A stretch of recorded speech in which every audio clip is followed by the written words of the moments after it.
Welcome to the Smoking Word.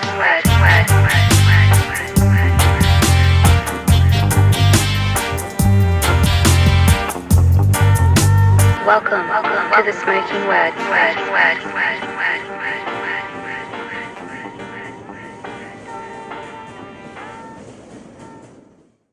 What's up, everybody? Before we start this podcast, I want to announce those shows. If you haven't heard, motherfucking Hardcore is back. Madball, we will be playing Friday, June 25th in Hamden, Connecticut. Saturday, June 26th, Hampton Beach, New Hampshire.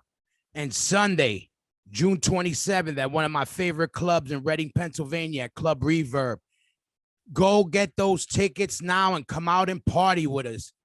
It's time to celebrate the return of that hardcore music and lifestyle and that state of mind. So come out and party, get those tickets. And the Smoking Word podcast is always brought to you by CasaDeRock.com. That's my merch store. You know the motherfucking deal. We got fucking all t-shirts, $21. We got some shorts. We got a lot of new shit coming out for the summer, so stay tuned. I know I've been saying it, but we're just waiting on a couple new items to drop. And so keep your eyes open for that.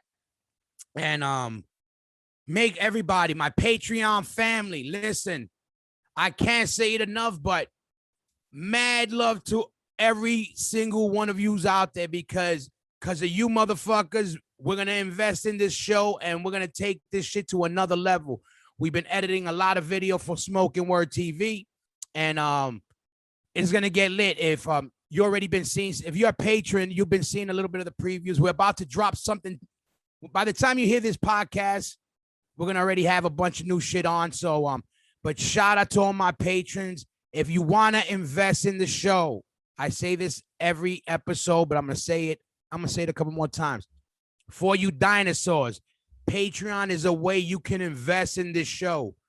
We got 4 tiers of things. Basically, for $2, $5, you invest in the show. You get exclusive videos, backstage shit, all types of cool shit you get to that everybody else doesn't get.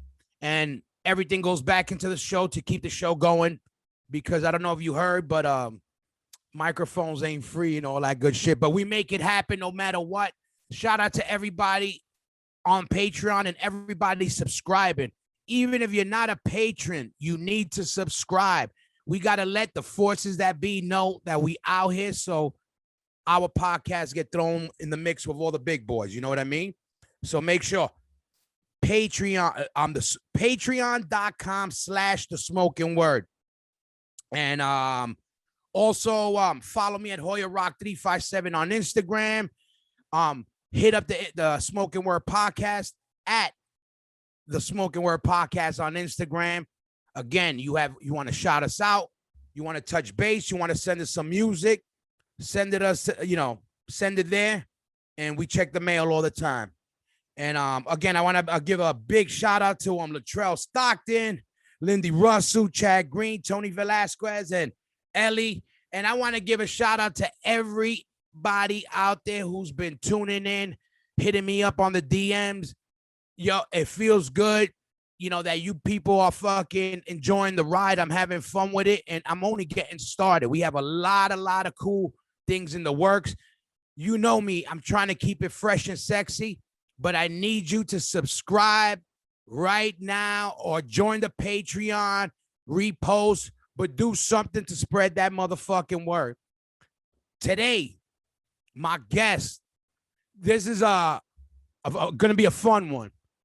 My boys from a group that, first of all, became one of my new favorite groups in the last fucking who knows how many years. But coming straight at you from Russia, my boys, the Moscow Death Brigade. Let's set this shit off. Welcome to the Smoking Word.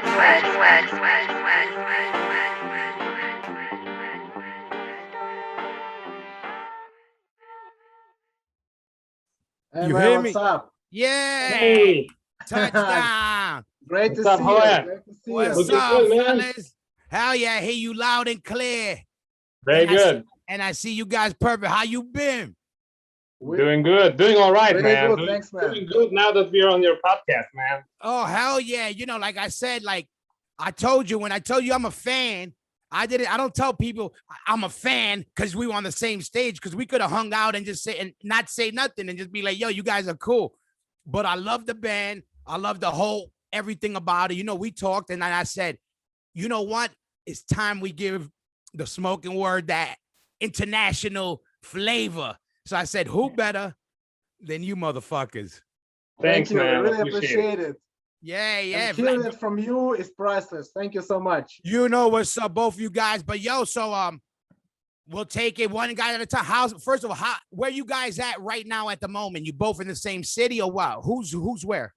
Yeah, we are in Moscow, man. We are in our respective homes. Yeah, good. Just doing the quarantine thing.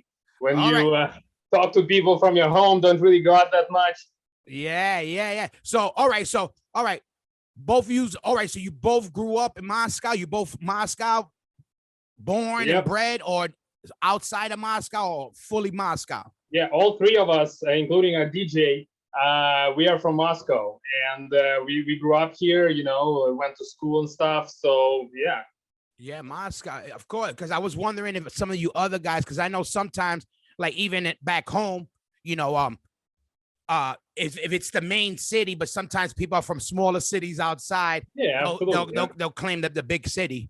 So you all grew up. Yeah. We even kind of grew up in the same neighborhood. So it's kind of, we didn't put it together as like a commercial band. It was like, this guy. We kind of grew up together, so we naturally, organically got together.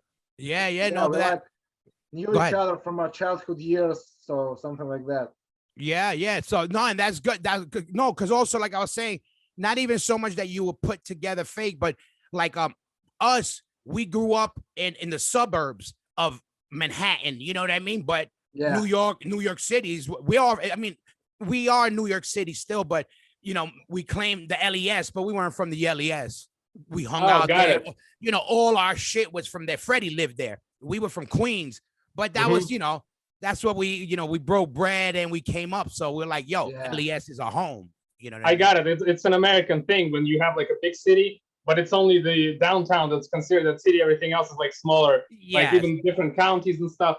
I mean, we also have like, we just call them neighborhoods, but or districts. But we still call it Moscow, even if you are like 30 kilometers from the center. If it's considered officially the city of Moscow, we just say Moscow.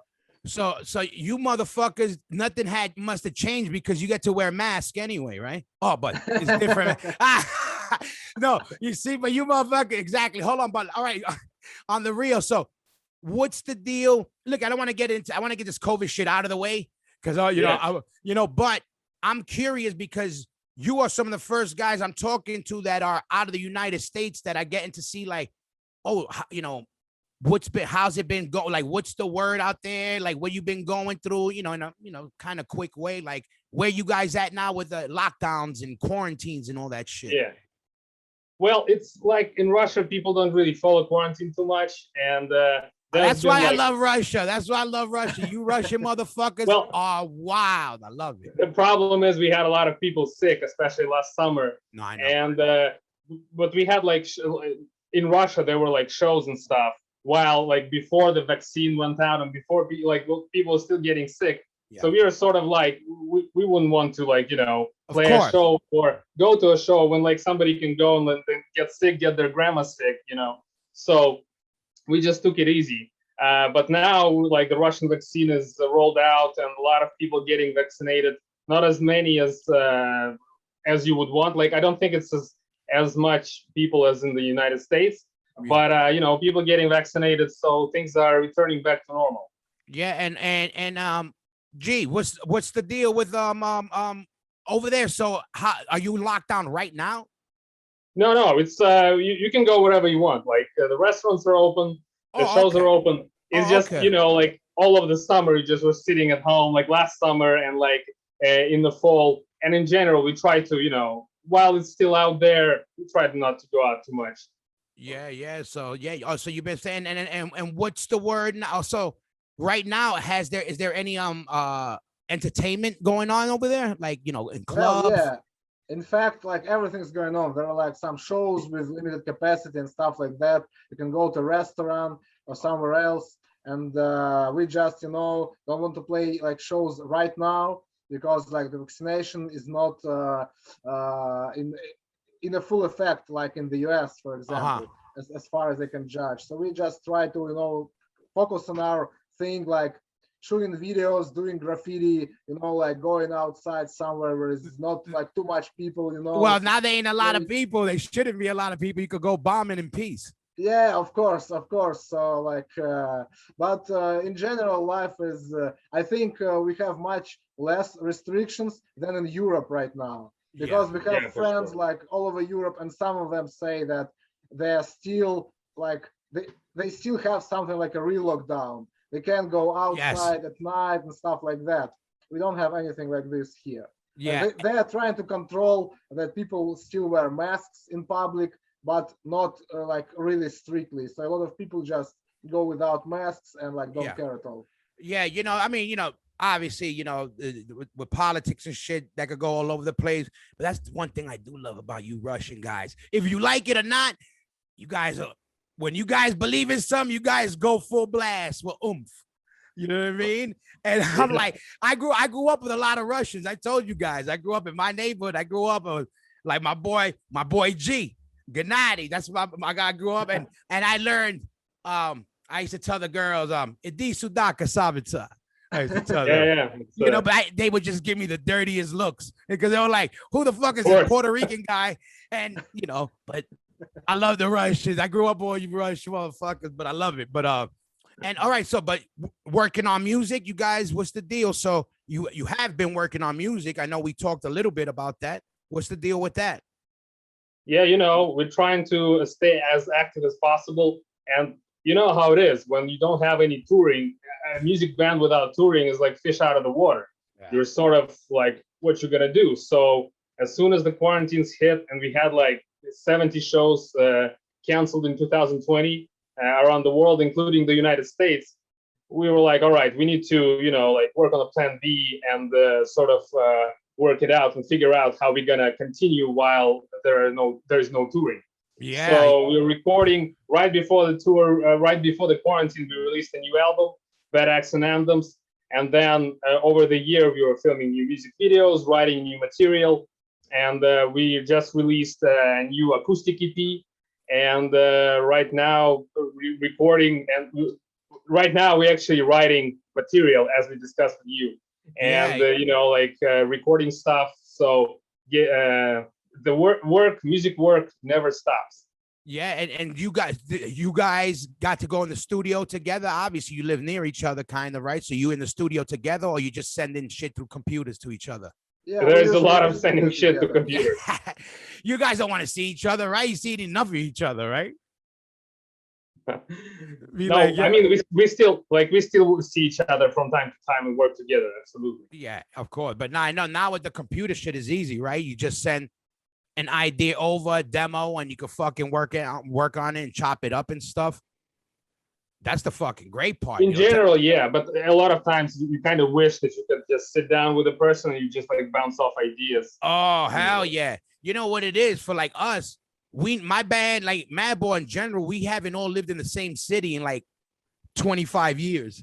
So we had it, but and we now it was almost it was not before internet, but before it was common. So it was still rough. We used to have to wait to see each other to play the riffs. At least now I come up with an idea. Fuck, yo, check it out. You know what I mean? Absolutely. That's awesome. But of course, when you're in a room, we say, when everybody's in the hut, that's the best shit, when everybody's together and fucking brainstorming ideas and shit. And let me ask you, with you guys, so you guys both like fit perfect and both do two different things also. You know what I mean? What gave you the idea to fall into this? I know you guys obviously like love hip hop, you love hardcore, you like, heavy stuff, but why this mashup? What led you to this style of mashup? Because it's unique. That's, you know, it definitely stuck out. Thank And you. and I've heard a lot of different things mashed up, you know, from country, punk rock to this. It was, this seemed right, but it was new. How the fuck you two guys made that happen? You know, like, Thanks, man. So the story is like this. When we were growing up in Russia, we all were metalheads.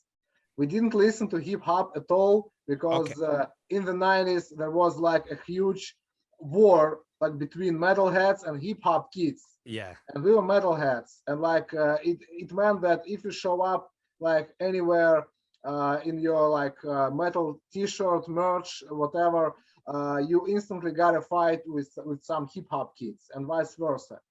So like for years we were just listening to metal like Iron Maiden, Judas Priest, Slayer, Halloween, bands like this. And then at some point we discovered punk rock. And then like we started listening to punk and to hardcore. And at some point, I think that thanks to Beastie Boys, we found out about hip hop. So I guess that first, yeah, and of course I think Biohazard. yeah, Because Biohazard was like metal, but at the same time they were hip hop. yes, And I remember that many of my metal friends, they didn't listen to Biohazard because they hated hip hop music. yeah, yeah, But actually I gave it a listen, and it really like I really love that. yeah, And since that moment, like since we heard Beastie Boys, Biohazard, I guess Rage Against the Machine, Cypress Hill too, and we started to get more and more interested in hip hop. yeah, And yeah, at some point we just had this idea to, you know, like mix things together. But the interesting moment that when we started Moscow Death Brigade, we were trying to make just, you know, this East Coast.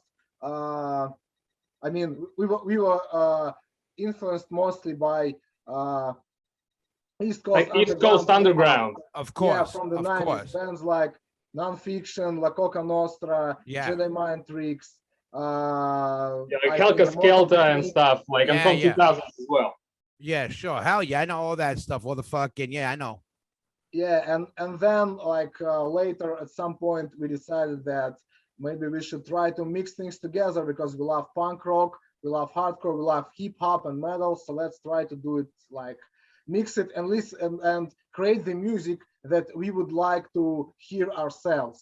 You know, Yeah. the music that would be like a soundtrack for our lives, let's say. Music which, you know, we would love to hear while like making graffiti, skateboarding, just hanging around, you know, just doing, dealing with everyday struggle, stuff like that.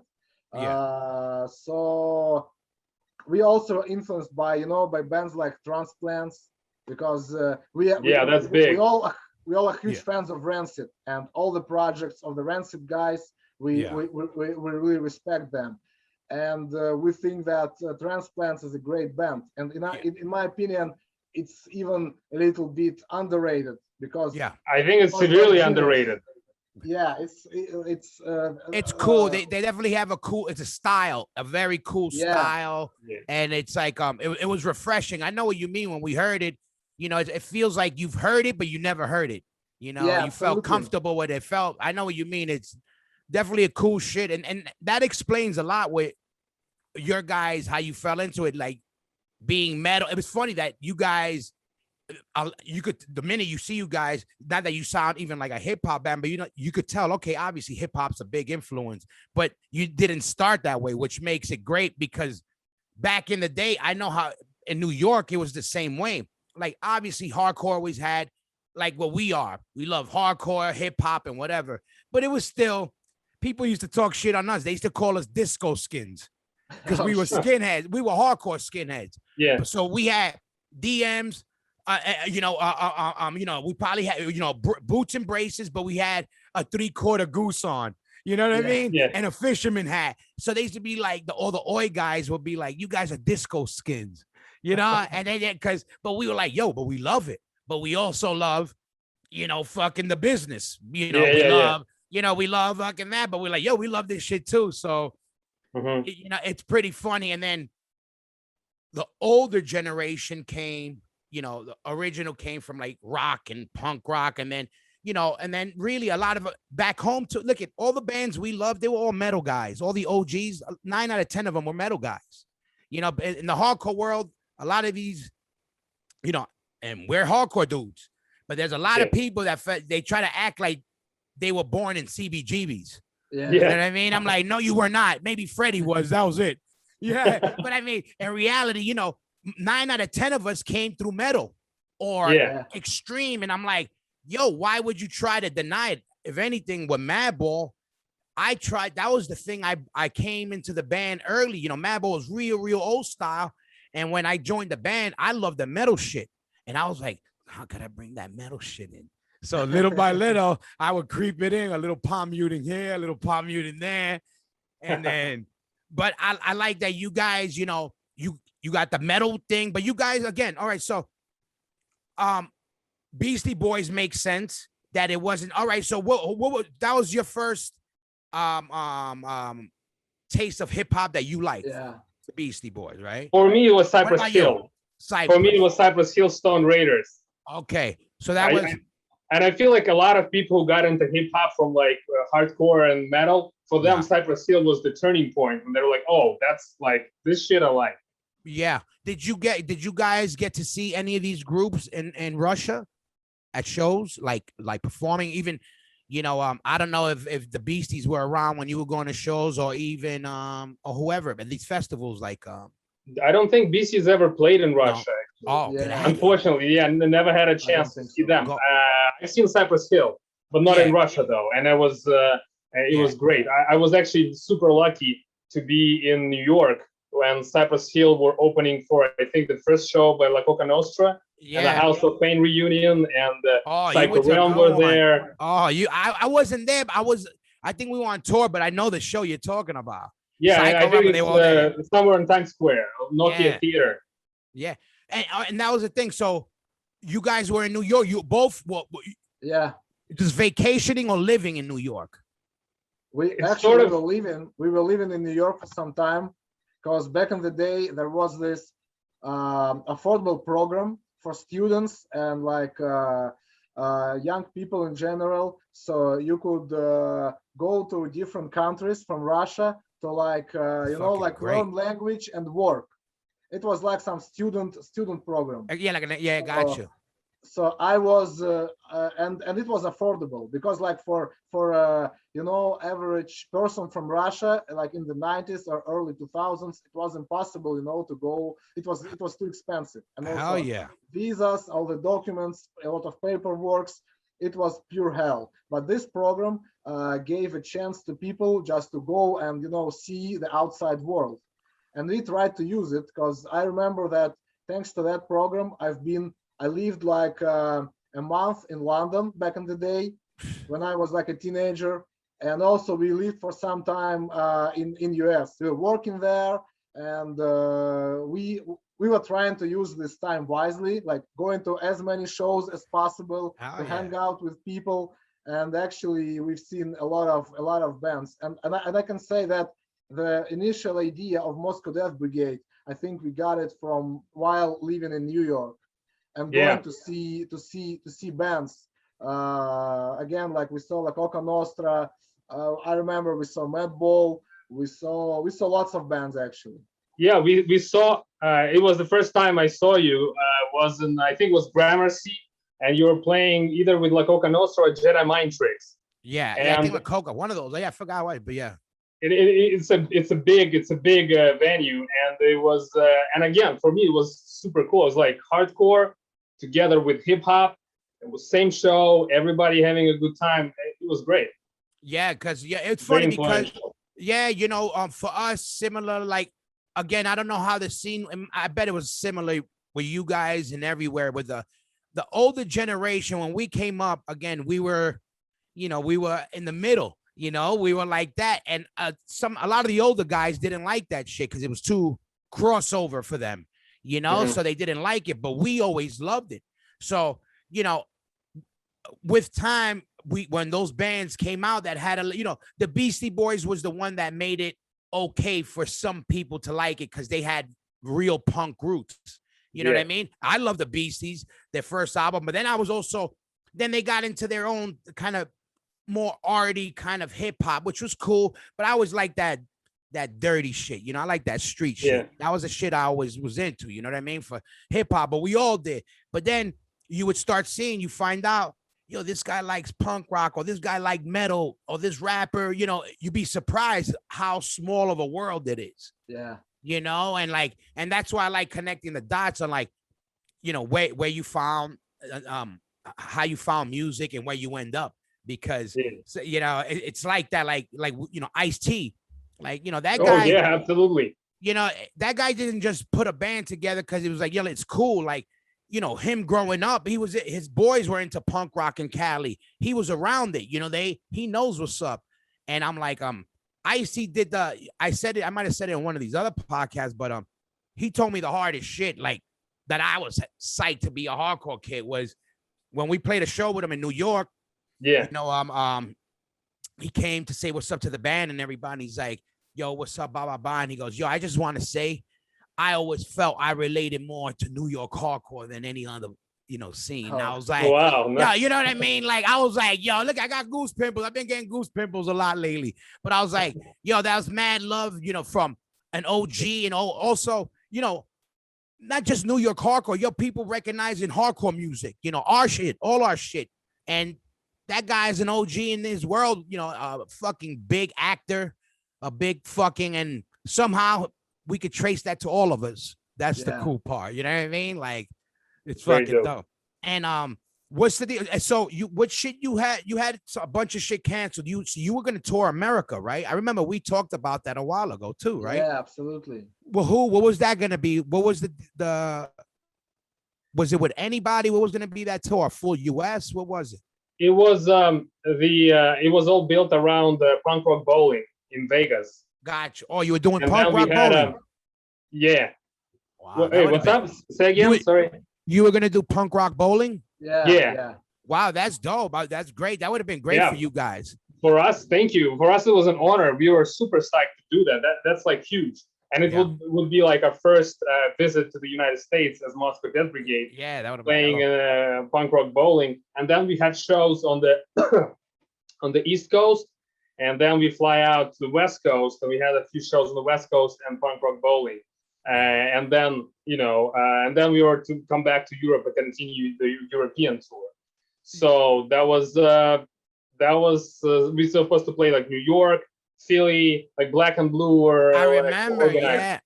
And I think Baltimore, DC. So it would be really cool. We're still gonna come back. We're just waiting. It's gonna happen. It's gonna happen. Yeah. It's gonna happen.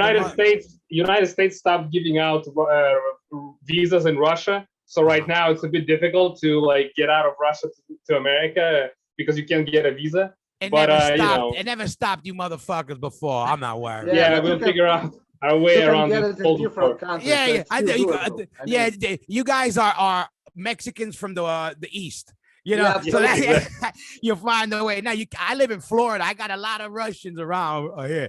There's plenty over here to start. If you need a backup band, we get you guys here. I'll jump in, and we'll get a couple other Ruskies from the beach, and we fucking make it happen.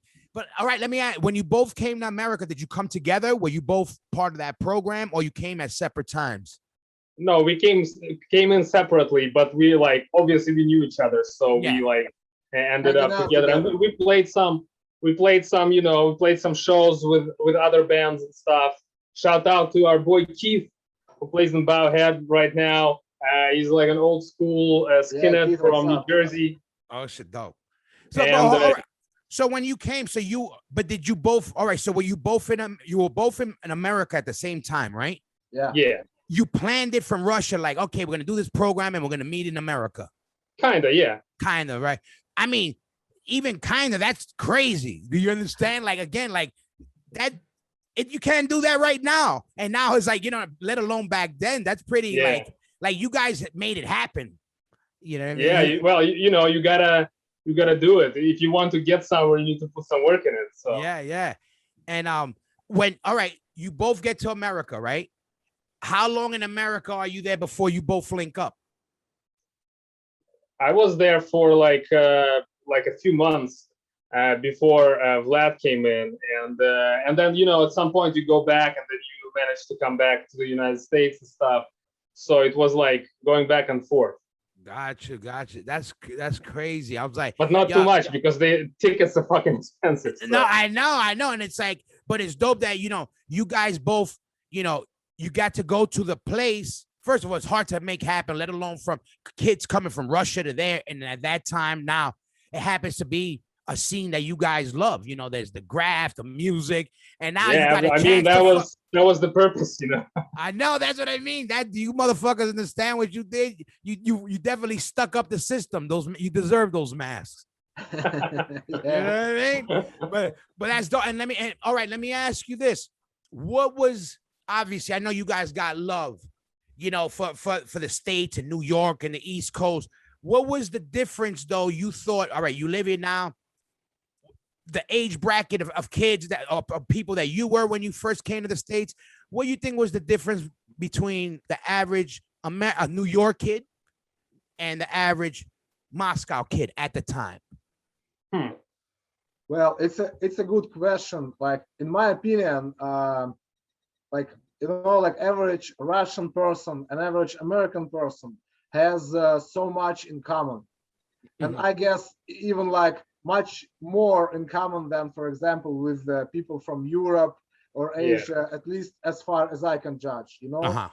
I agree. So, but speaking, we were mostly hanging out at shows and with people who were skateboarding and like going to the show, stuff like that. So of course, New York was like a mecca to us because everything we were growing up looking up to, like graffiti, hip hop, punk rock, like hardcore, everything. It was so huge in New York, and of course at that moment in Russia we had a very undeveloped scene, in comparison to the US, of course. So we have like a very small scene, very few like hardcore bands, and most people even had no idea what like hardcore punk is, stuff like that. So of course, like New York was like another planet. Yeah, it was like another dimension. Absolutely, everything is absolutely different. Okay. So we were completely, it was like our minds just completely were blown up. Yeah, I know, like everything we saw around us. Yeah, everything is right there. It was born there. A lot of those things that, exactly. It's like a Disneyland for us. You know what I mean? Skating, graph. You go to a paint store, you bump into Vinny Stigma, you go see this guy. Yeah, it's insane sometimes. New York was a beautiful place, still is, but I'm glad you guys caught that era because it's no longer like that. It still was a special place when you guys made that happen. You know what I mean? It was still rich in that way. I ain't hating on New York no more like that. I am New York, but it's different now. Back then, they were still rich in all those things.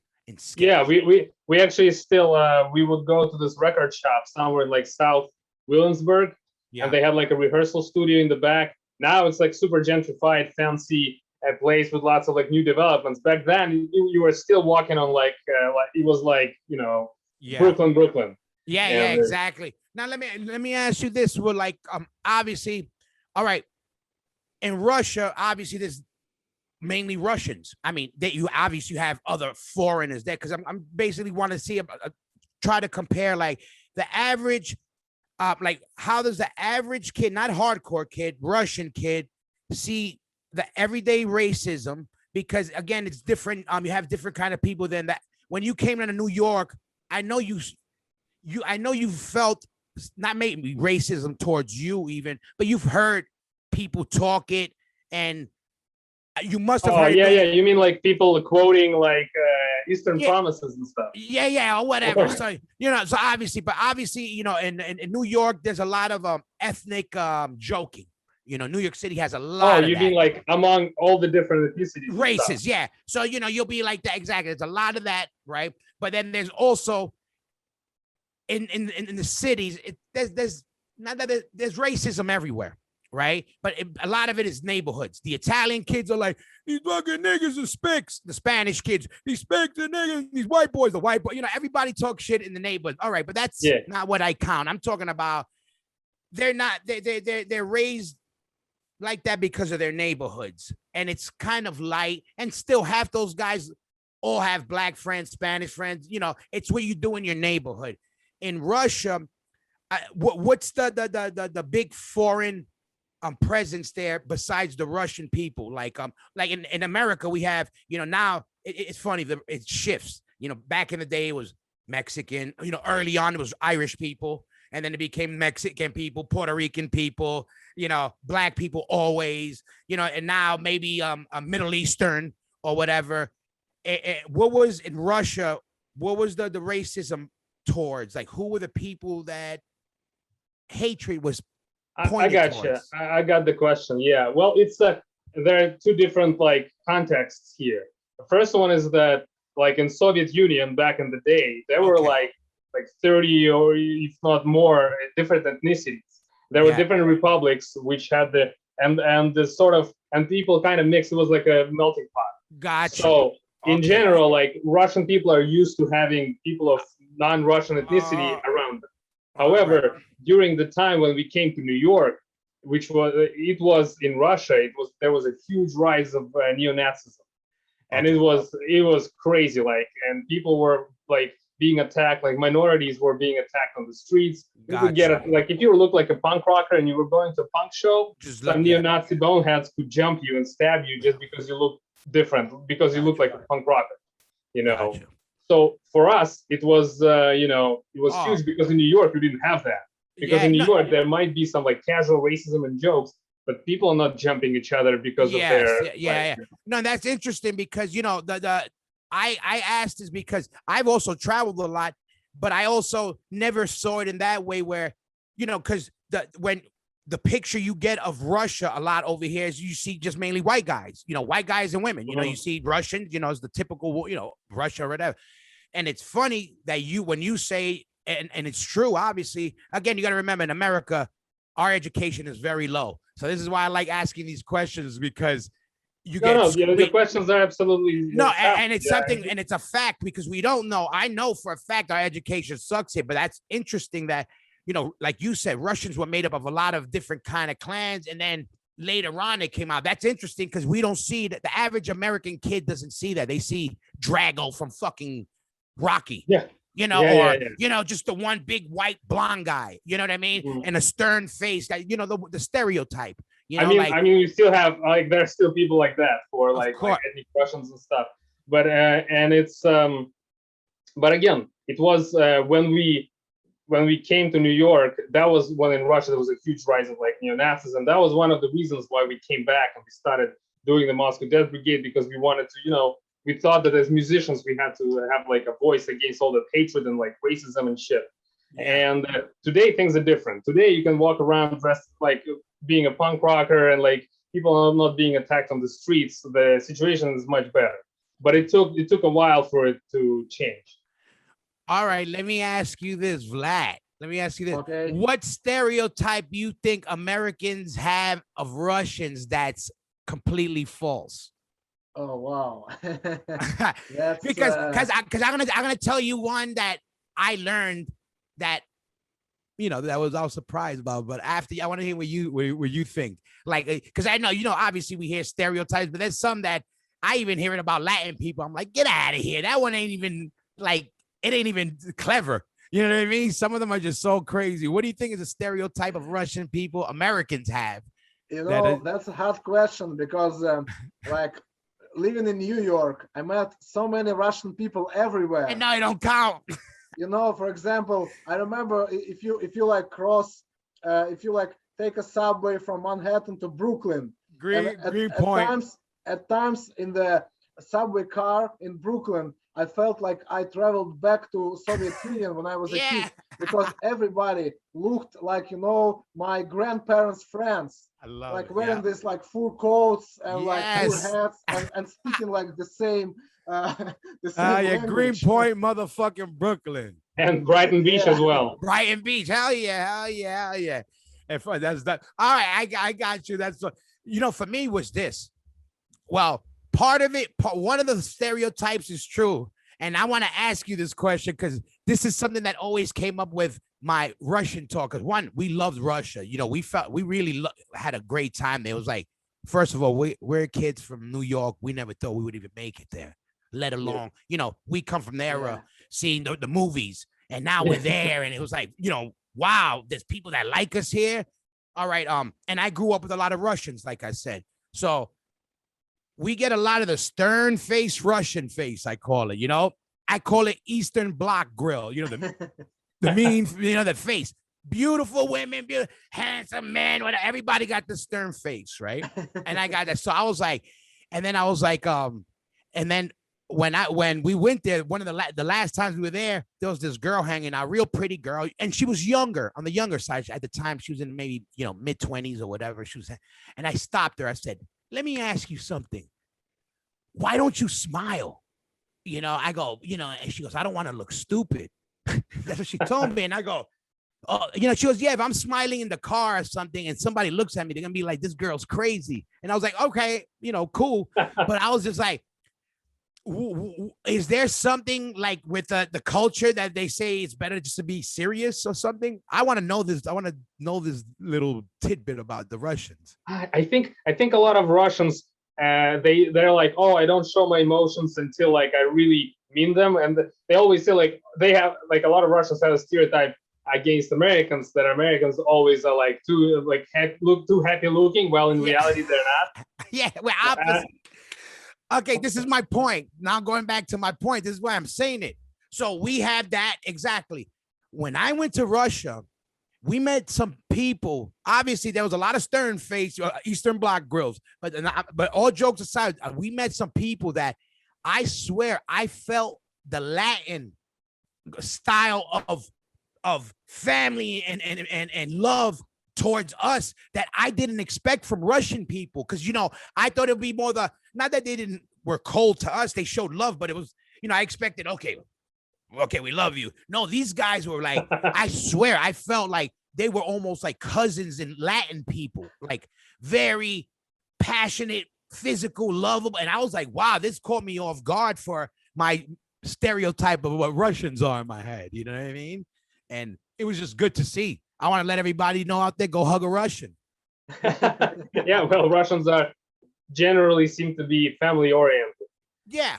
And, we forget that. They always are. But we forget that because the face, sometimes we think, oh, they're angry, but like they are big time family people, But I think it's just the culture of a lot of people up north in general tend to be a bit less openly friendly.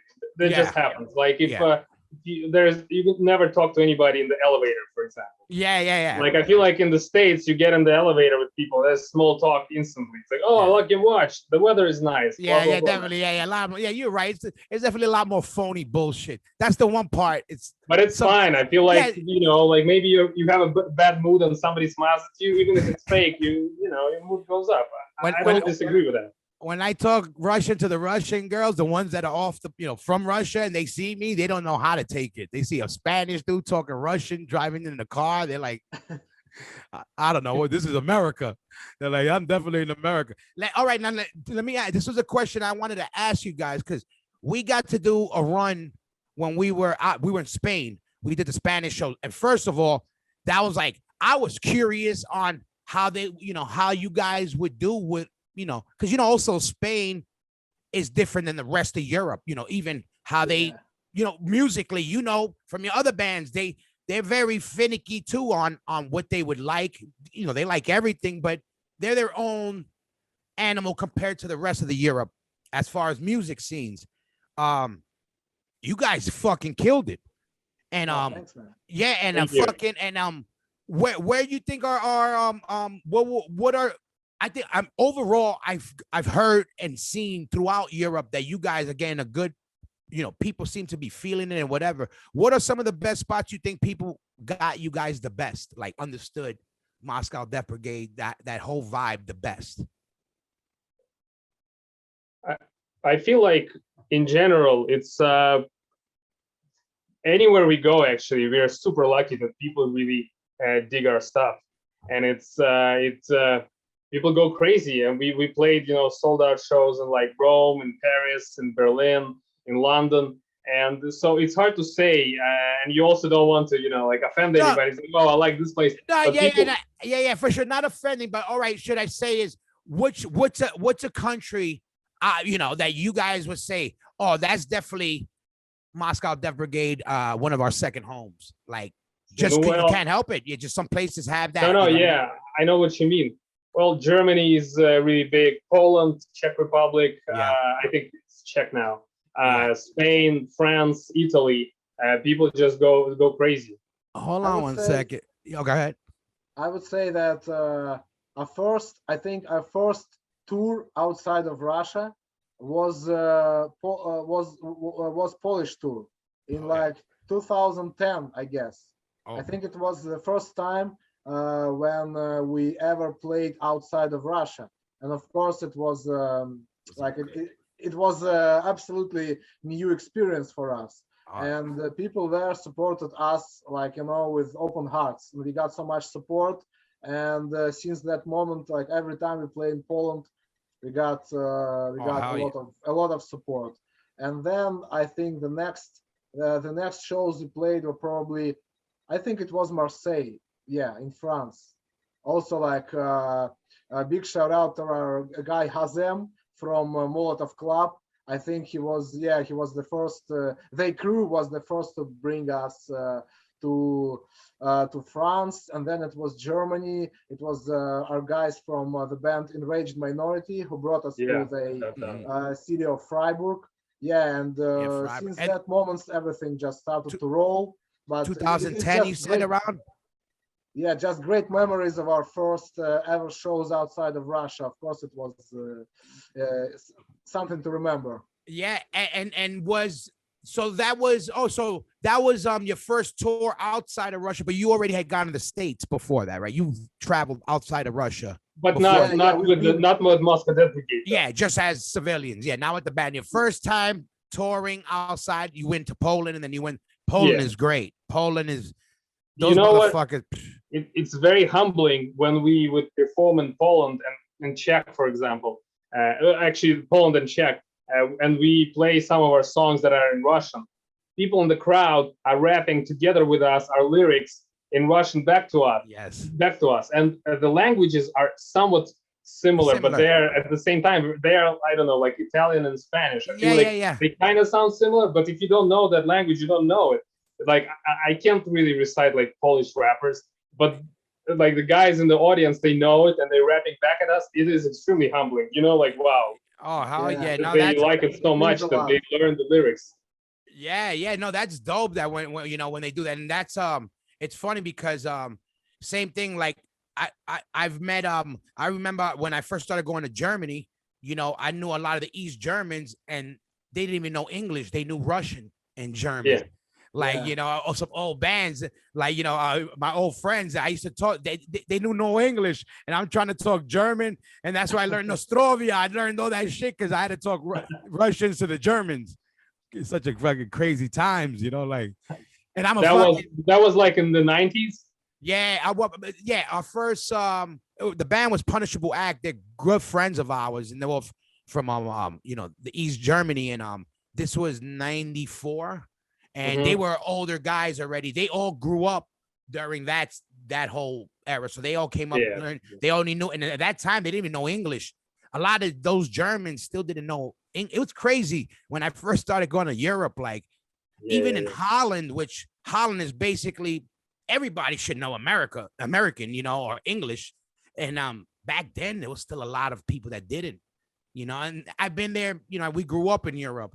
So I didn't really pay attention to way later. And I'm like, wait a minute, I remember this dude when he didn't know English, and now they talk fluent English. And it's like, you forget. It's like, holy fuck. And let me ask you this. All right, metal, obviously the Metallicas, the Iron Maidens, that made it to Russia first. That made it everywhere first, because those big Monsters of Rocks and all those fucking tours and, all those things. Now, and there's always been small local punk shows and stuff like that in Russia and everywhere. It's always been, wherever there's an underground, there's always been that. what was the first, I don't want to say real hardcore band or punk band, but like, what was the first proper show you got to see in person or get? And I ain't talking like an Exploited or a Sex Pistols, like a proper punk or proper hardcore record, or the first time you ever heard it. You know what I mean? Do you remember like proper hardcore, proper, nothing that's not suicidal, not the Bad Brains, you know what I mean? Something more I don't want to say underground yeah, like more niche. Hardcore. Yes. Yeah, I got it. So the thing is that when we were growing up in the 90s, it was really hard to get music in Russia because especially like punk hardcore music. Mm-hmm. If you were a metalhead, you could find some Russian metal magazines. We had some back in the day, but they rarely write anything about like punk hardcore music. And that's why we mostly like listening to metal all the time, and we had no idea what punk rock was. And most of our friends, they didn't listen to punk rock because for them punks were some like local crusties who just didn't actually like listen to any music. They were just like drinking and sniffing glue all the time, dirtbags, and just having mohawks. So that's it. And I guess that like the first introduction to punk hardcore music for me, for example, I guess it was that Slayer's album Undisputed Attitude, where they played covers of like old underground American hardcore bands. Gotcha. And I dope. just understood that was something different. It was something different from the usual metal that we used to like listen to. So I was trying to like doing some research, and again, like there was no internet, like nothing. You could just copy some tape from some like friend of a friend and stuff like that. Yeah. So I think that speaking about hardcore, I remember that I got a bootleg tape of Sick of It All's Call to Arms, and it was again like a punch in the head because I understood it's not metal, but what is it? It sounds great, but I have no idea. Yes. What kind of music is this? I know. I did the same shit when I first heard hardcore. I was like, I don't know what it is. It's not this, it's not that, but I like it. Yeah, and then I guess it was probably Agnostic Front, Cause for Alarm. Yeah. Again, because it was given to me by some like metal friend, and he said, "Yeah, so this is metal, but it's like something different." Yeah. And again, it's like a fresh air for us. And then we discovered bands like like DRI, like Circle Jerks, Black Flag, and then it's so I think it's the first was probably Sick of It All, and something like that. What's really cool is that's the first time I ever heard somebody get into it with the way you did, as far as the metal covers of the punk rock stuff, which is dope because that's what you want. When it actually works. You know what I mean? Somebody got put on. There's people like you that say, yo, I like this. Let me go check it out. And then you go research and boom, look at, you know what I mean? Your life is that now. You know what I mean? Yeah, absolutely. You forget that one thing gets you. You do that one research you did changed your life. You know that, right? You tell me check that. Your life is done. Now you're this. Everything you've done from then on is that. That's crazy that when it gets you and like. And what about you? What was the first way? Gee, like how? Like same thing you heard. It had to be. It's always the AFs or the Sick of It Alls or somebody. Yeah, definitely. I think it was Sick of It All or Gorilla Biscuits, and it was probably Vlad who put the cassette tape on. He would go to the. We had this market, Garbushka, which is more like a bazaar where you would go and you could buy like music records or like magazines. Most of it was bootleg and bootleg merch. We had no idea it was bootleg. You'd like buy a cassette, and like some of them looked shitty. Actually, I do have like one of the cassettes that I found. This is Suicidal Tendencies, and this is as bootleg as it gets, but it looks like fancy, and it had like yeah. cans of everything. You open Cassette, it, and kids. Listen, kids. That's a cassette, everybody. look at this. This is like that's what we it looks listened like to a back in random the day. blank. I know. They're like, what is that? If I gave that to my son, he wouldn't know what to do with it. He'd be like, what is this? But He check like, it put out. They had like the scans of the lyrics and everything, and Yo, they have that is good. That's a the good. compact disc logo is right here. That's just a legit bootleg. Listen, But we thought it was real deal. We thought that was like the licensed cassette but because hey, it but looks listen, but that is good. And let me tell you, the last time I was in Russia, I came back home with a gas mask. I bought wild shit on the street, and that's not a joke. I got one of those. so. Yeah, the like the military one. Yeah. I came I back had home. one lying around here from. Oh, I know you An old motherfuckers Soviet have film. it. Like, but you got masks, machetes, baseball bats. But I came back with that shit. I'm like, wait a minute. I hope I'm coming from Russia with gas mask. Man, maybe if this was like 20, 30 years ago, it'd be a problem. It shouldn't be a problem now. What year was that? I don't remember, like not super long. I say within the last 5 years, maybe. Oh, all right, yeah. Now I think it's fine. You want to hear something though? I got stuck in the fucking border. Now listen, I'm gonna tell you about you Russians. This is the one day I hated the Russians. I'll tell you why. All right. So let us know. everybody go through the border, and they go to me. You wait. So it's common. I get pulled over everywhere. You know, whatever. They always checking me. And then I'm waiting. And then and then they sit me down. I'm in the, right before the, the immigration. It's empty. I'm the only guy sitting there. The cop comes. He tells me nothing in English. He just says, sit. Wait. Okay, I'll wait. And I'm waiting 10 minutes, 20 minutes. It's packed. It becomes empty, packed, empty, nothing. And I'm like, what happened? They go, you got to wait. I'm there an hour and a half. The guy comes back. He goes, you could go. And I go, okay, what happened? they put me as female on the thing. Shit. And instead of man, I'm like, it took you an hour to figure out I wasn't a female. I could have just took out my hammer if you really wanted to see it. You know what I mean? But I was like, these shit. bastards, but it was funny. But I remember, I'm like, I had to come out, and the rest of the guys are like, what happened? I'm like, they thought I was a female. Well, I don't know what they thought, but Oh man. it was pretty funny. I was laughing, but Yeah. Borders are pain in the ass usually. oh yeah, and Yeah. that's not even the worst border in the world. Listen, a lot of Canadians listen to this, and I love Canada. Canada's like really a fucking hub for madball and hardcore, but they are the worst border in the fucking planet. They will go up your asshole and look out your eyeballs. These people for nothing. It's insane. It's insane. I've been all over the world, but Shit. I've been all over the world. Never been to Canada, so I love You have to Canada, but the experience border, they'll you better watch. You better make sure you do an enema before you go in. oh, 'Cause they- shit. You guys forget it. They look at your press photo. You guys are getting checked. But freaking but yeah. So we were talking. Fast forwarded to more now. You were working on some stuff. Like, what's the next move? I know you're waiting till you guys are ready to do some more shows, and you've been writing music. So, but what's the battle plan? You dropping? We're talking about doing some music, right? Yeah. Yeah, absolutely. Yeah. What's the plan? You got a bunch of songs recorded, or a lot of songs in pre-production? Like, where you at in that? Yeah, we are working on some stuff constantly, and also we have a couple of new music videos in the making. Oh, dope. So we're just trying to keep ourselves busy all the time. Who does the videos? Who does the videos? Well, we do almost everything, just three of us. Oh, Because we Jack of all should trades.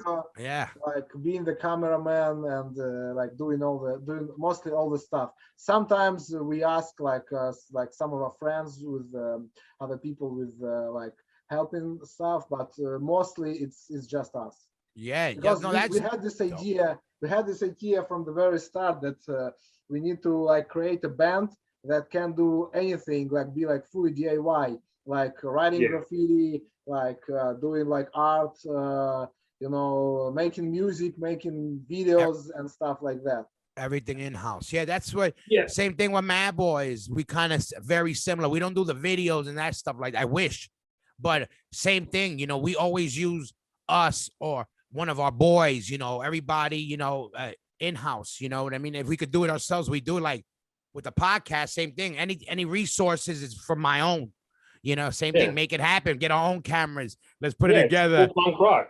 Yeah, and if we don't do it, who's gonna do it for us? We don't. Yeah, That's what I love absolutely. about our world. You know, I said we don't want nothing given to us, but give it. Let us be able to do our thing. You know what I mean? I'm like, we just Yeah. want to do our thing, and you know, and get our music out or whatever it is, our message if we have one. You know, I said we don't. You know, you don't gotta like us or not, but we here to do our thing. You know what I mean? Yeah, And absolutely. that's the main thing. And it's good. No, I'm waiting for the new music and everybody out there. I told these guys I'm ready to jump on a track because I got some things I gotta get off my chest. I figured. Yeah, man, we Thank you, man. gotta We make appreciate it it. happen for sure. Now we're gonna make it happen. We're gonna make it happen. But check this out. And what you guys up to, like on the everyday, on your regular days? Are you guys working at the moment or just?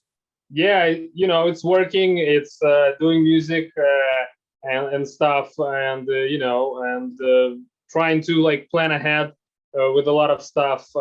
We still have like tours planned and everything. It's, all the shows that were canceled in 2020 are moving are moving up to 2021 or 2022. That still needs to happen, and you know, we're doing a bunch of charity campaigns as Moscow Dead Brigade. We actually just launching one right now that we did together with a graffiti writer from Paris named Posh, and a label from Germany, Fire and Flames, who put out our music on vinyl and stuff. And it's a benefit T-shirt that has like a graffiti on the front, and all the profits will go to Sea-Watch, which is an organization that helps refugees who are like fleeing different hotspots and like war zones in the Middle East. Cool shit. Yeah, definitely, man. Now that's good. You guys are always, I know you're always busy, you know. That's what I like, you know, when guys live and go full blast what they believe in. You know what I mean? I always tell people, you don't gotta fucking like or believe or whatever, but you gotta respect somebody when they live some shit. You know what I mean? The same thing, you know. Absolutely. So, you know, I know you guys with your thing, you guys are very active in your beliefs and do that. And that's what I say. I say, it don't gotta be my beliefs. My beliefs don't gotta be your beliefs, but you can respect somebody's grind. You know what I mean? That's the whole shit. And it's like, and that's what we need. We need, you know, my whole shit is in general. Like I've been pushing more than ever lately. I was like, the hardcore state of mind is just at the end of the day, it's two things. Is, you know, being open-minded and unity. Everything else is bullshit in between the line shit.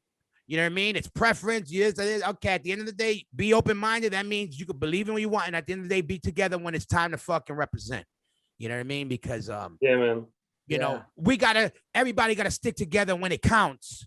You know, and when you really need it, that's when they gotta come. We don't need, you know what I mean? Like that's when we gotta stick together as a scene, because you know, there's great scenes like the metal scene, the hip hop scene. Look how big it is. Not just about making it big, but like I want to do this till when I can see Vinny Stigma getting a fucking award for, you know, for lifetime achievement. How many people he's changed? How many people's lives he's helped without knowing how he changed? He made a music genre. He should be respected with fucking all these other guys that had one album. Just because maybe one of these one-hit wonders sold 2 million records once 40 years ago, they get a lifetime achievement award. And we got Stigma, who's still rocking stages now.